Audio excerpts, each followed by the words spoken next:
Hey guys. So, we're now up to part two.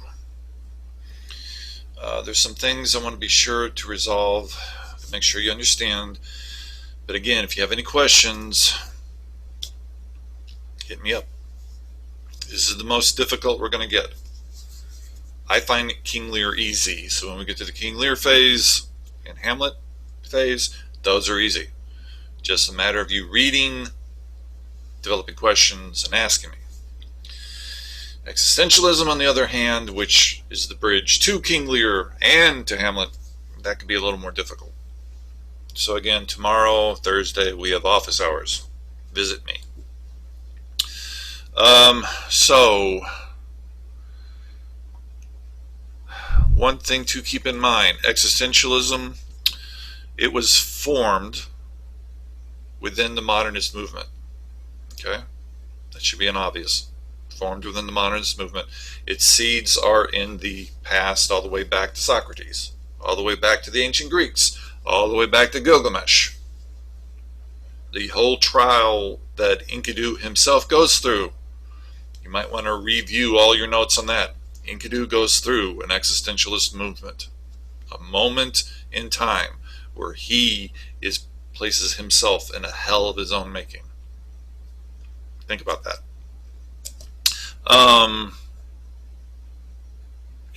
With that in mind, the character of Grendel. Grendel is a very existential character. He has created a hell of his own making. So there's all these elements in literature that could be connected here. Where everything I've been working towards is this moment. Okay. Just to confirm, Prufrock is an anti-hero, so he fits easily into the existentialist theories. The main ways he fits into those, he has a loss of identity. Remember that. He doesn't know who he is or what he wants. He knows, or let me rephrase that. He doesn't know who he is. He doesn't know what he needs. Okay. He wants lust in his life. Does he need it? No. Okay, so that's one of the conflicts and contradictions that are surrounding Prufrock. That's another reason that makes him an anti-hero, which makes him existential. Okay. He goes through an existential crisis. He's realizing his life isn't worth anything. But does he try to fix it? No. Okay. So, there was a discussion question posted this morning.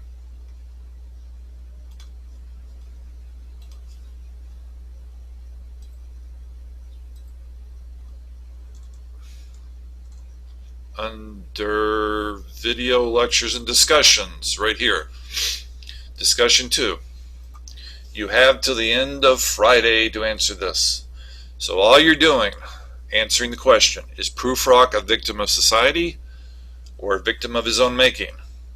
There's no right or wrong answer so long as you give a detailed defense.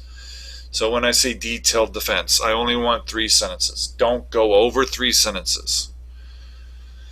I'll accept a 4th and 5th sentence if it pursues your argument, but you're not directly quoting, okay? You're just paraphrasing, connecting to a line or a stanza in the poem that proves to you that Prufrock is a victim of society, this is all society's fault, or is he a victim of his own making?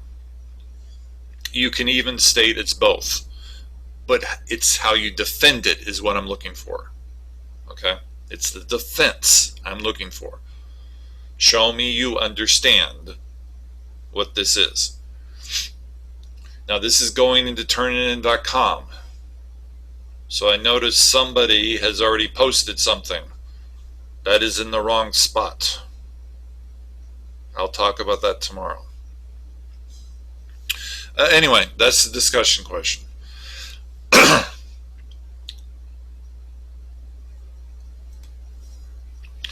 This is where I left off in the last video. Okay, so again, in this view of the world in existential mode, the world is gone to hell. It's all evil. We make it ourselves. Good is an idealistic concept floating somewhere in the universe, unreachable. It's an ideal situation. So again, the word ideal means perfect. It means not of this world. It means unattainable. A good modern example, last time I mentioned Kurt Vonnegut. Margaret Atwood, her original story for The Handmaid's Tale is a wonderful dystopian example of an existential story. If you haven't read the book, read the book. The television series was all nice and good, yes. The movie is so-so. Read the book. The book is much more compelling. Okay, so now, this whole crisis of identity, view that as the stepping stone for existentialism. A protagonist who's supposed to know who they are and where they're going in the world, okay, what they want to achieve, but is failing to understand themselves. That's an existential crisis. They don't understand where they are in the universe. Okay? This does tie in to European fairy tales. So what I want to go through here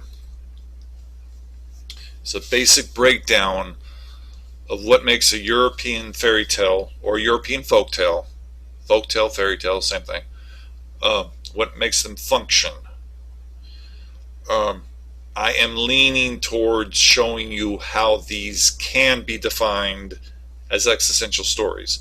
There's seeds of existentialism within these texts. Surprisingly, ironically, these are like precursors to existentialism.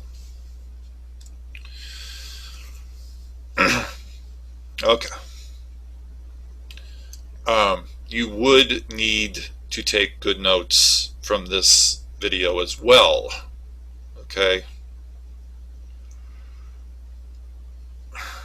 This will tie into the assignment that I will be going over tomorrow during office hours. Okay. So, a folktale is a very broad term. So in most examples of this writing, you can notice a pattern developing across Europe and in other Eastern countries as well. Okay.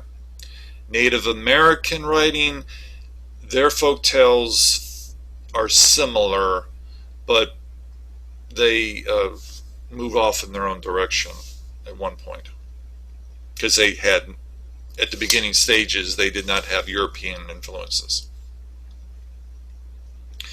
Okay, these are very popular stories. Because they're not copywritten, Disney can claim them and make as many animated films as they want based off of folktales. By definition, they're intended as entertainment for children. Okay, they're bedtime stories. So when these were constructed, always remember this is before radio, before television, before movies, before any type of outside social entertainment was available to provide for children specifically. They're readily available. They are everywhere. Okay. Children know when they hear a fairy tale. Typically, the opening itself will follow the pattern of Once Upon a Time. The closure, more often than not, will say, and they lived happily ever after. It's the nature. Children like firm patterns to allow them to easily identify what they're doing and what they're listening to. It's just the nature of children. Okay. Because everyone has been hit with these ideas, no matter where you are, no matter what culture you are, no matter where you're from, you've been hit with some form of this pattern. The public instantly can recognize a fairy tale when they see one. It's not that hard. Okay. Likewise, when you have a protagonist and an antagonist in a fairy tale, it's very easy to identify who fits into what pattern. Okay. Now, in the modern age, we like to play with patterns. We like to break them apart, rearrange them, and come up with new ideas. So a modern fairy tale, sometimes it's harder to determine which is which. But ultimately, these characters do fall into their roles and will follow their roles once they've been assigned by the narrator or the reader. With folk tales, you're expecting a happily ever after. More likely than not, you get it. It's rare they have a story that does not end happily. Specifically, the Grimm brothers, this is the major point. Rewards are given out for good behavior. Okay? So if you follow the expectation of society, if you follow the expectations of the church, if you follow the expectation of your parental authority over you, you get a reward. You get a cookie. If you misbehave, there's harsh punishment. You pay the penalty. So this is also confirming the religious notion that you live a good life, you behave the Bible, you have strong faith. No matter how bad your life is, when you die, you go to heaven. If you do not follow the Bible, you live your life according to your own interpretation of happiness, your own interpretation of success. You ignore teachings from the church, and you don't provide any benefit to society of any fashion whatsoever. When you die, you go to hell. Okay? You might notice this is picking up on that parable of Lazarus that we went over as far as Prufrock is concerned. Okay. A little heads up. Okay, so these are just the basic ideas behind fairy tale patterns.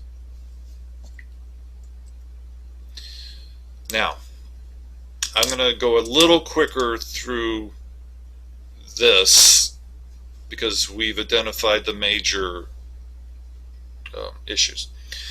So, in a fairy tale, there are magical creatures throughout the story. You have to have that fairy, that unicorn, that witch, that giant, something of fantasy based. These are fantasy stories. Because you have magical creatures, magical situations will happen. There'll be talking animals. Okay. You'll be given the opportunity to make 3 wishes. At one stage, the protagonist will be downtrodden. They'll be taken from security and placed into an insecure, questionably dangerous environment. The protagonist will lose both their parents or the mother figure. Okay? They'll be raised by a foster family or a stepmother who is cruel. The prince will leave the kingdom early with his inheritance to go seek his fortunes in the world. And therefore he's given up his title. Okay. So, this is, put a star by this. Protagonists go through transformations. They have to prove they are the protagonists of the story after all. So they're going to be going through some hideous adventures. The transformations they go through will either be one or all of these 3 combinations. It'll be psychological, it'll be physical, it'll be spiritual. But this transformation element is tied into existentialism, specifically the psychological one. Okay? Usually, Once a character goes through the trauma, the existential crisis, resolves the problem, fixes the flaw, and psychologically is at peace in the world, they gain an epiphany moment of closure. Okay? And then they get a physical transformation. Usually girls get more beautiful and they marry the king. With boys in these stories, they usually become stronger, more braver, and they can fight the dragon, and then they go back, rescue a princess, and live happily ever after. That's typically how these things happen. Hans Christian Andersen, on an interesting side, uses a more religious, spiritual awakening. So, for the most part, these stories are pagan-based tales. Hans Christian Andersen, when he was writing these, twisted them into more Catholic-based teachings, okay, Christian-based teachings. But it's through that transformation you gain the epiphany moment. So you have to go through the torture, you have to go through the hell of loss of identity. Through the epiphany moment, you transform, you gain your identity, and you gain your true path. These are good examples of how an existentialist story can have happy closures.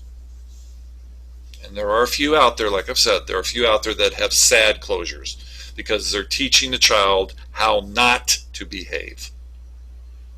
So the majority of the stories teach kids how to behave. But there are a few out there that teach you how not to behave, because you don't want to be that child that goes straight to hell. So I've said this already. The protagonist has to prove their worthiness. That's why they're going through the story in the first place. The protagonist is pure good. They know instantly what's right. They know what to do. They flounder a bit. They make mistakes on occasion. But their intentions are good. The antagonist, on the other hand, in fairy tales, is typically pure evil. There's no in-between area. Okay? A bad guy is a bad guy. They eat babies for breakfast. The modern world is tending to want to explain what makes an antagonist an antagonist. And for children's writing, I really don't like that concept. I prefer stories for children that the bad guy is identified, you know who it is, and you have evidence to support that. So there's a long discussion about why we're moving to this trend, and I don't have enough time to get into it. So let's just say, if you're curious, I can talk to you off camera and we'll explain it more. Fairy tales and folk tales. They're very violent. They're very gruesome. I have an example from Little Snow White. When you look at the Grimm brothers version of Little Snow White, it does not end with Snow White marrying the prince and they live happily ever after. The story is extended for another paragraph. Snow White is awakened from her glass coffin that the dwarves have put her in by the Prince Charming, and they decide to get married. So they send out wedding invitations. Okay. Snow White sends an invitation to the Wicked Queen. That, you get an added revenge concept here. But this is the closing passage from Little Snow White. Then the wicked woman, the evil queen, then the wicked woman uttered a curse and was so wretched, so utterly wretched, that she knew not what to do. At first she would not go to the wedding at all, but she had no peace, and must go to see the young queen. And when she went in, she knew Snow White, and she stood still with rage and fear, and could not stir. She's so mad, she, paralyzed in place. Iron slippers had already been put upon the fire, and they were brought in with tongs and set before her. Then she was forced to put on the red hot shoes and dance until she dropped down dead.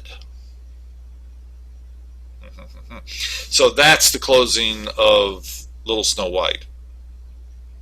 You don't end with a happily ever after and the couple going off to Prince Charming's castle and staying there happily.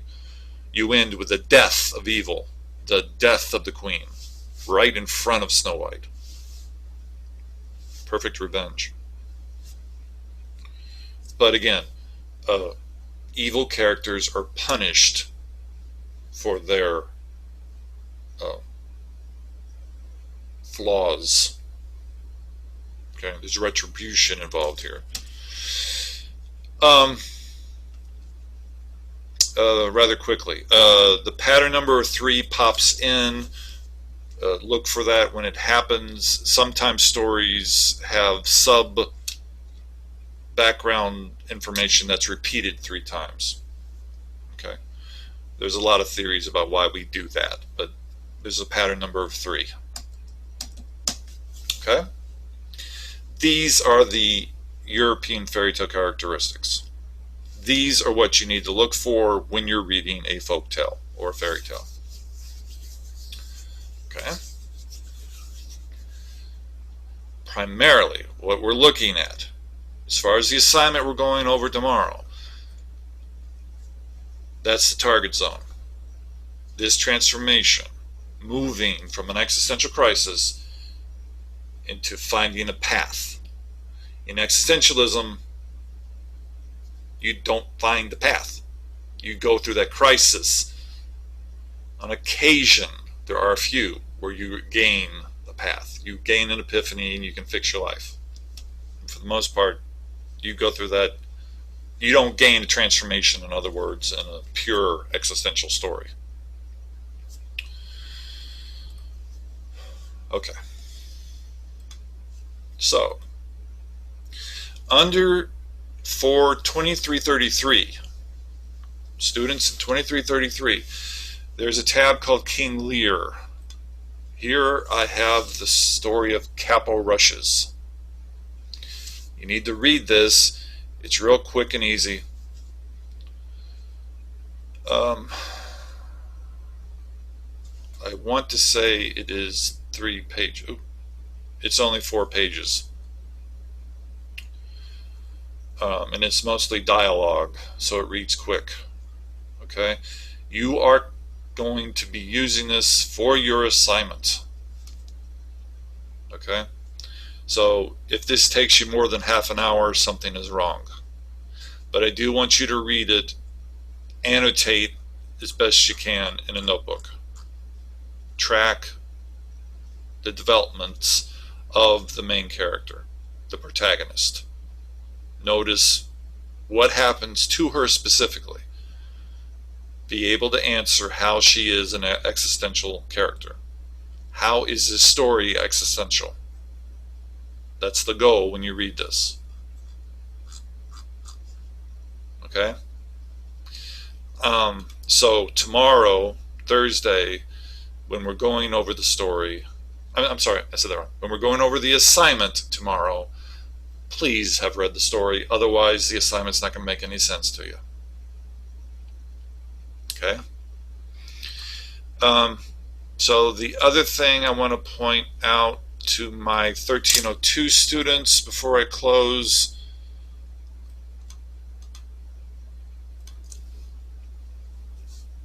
in the 1302 tab,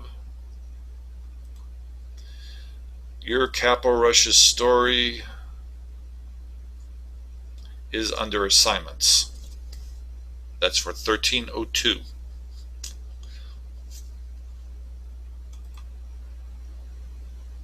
Okay, and that's prepping you for Hamlet.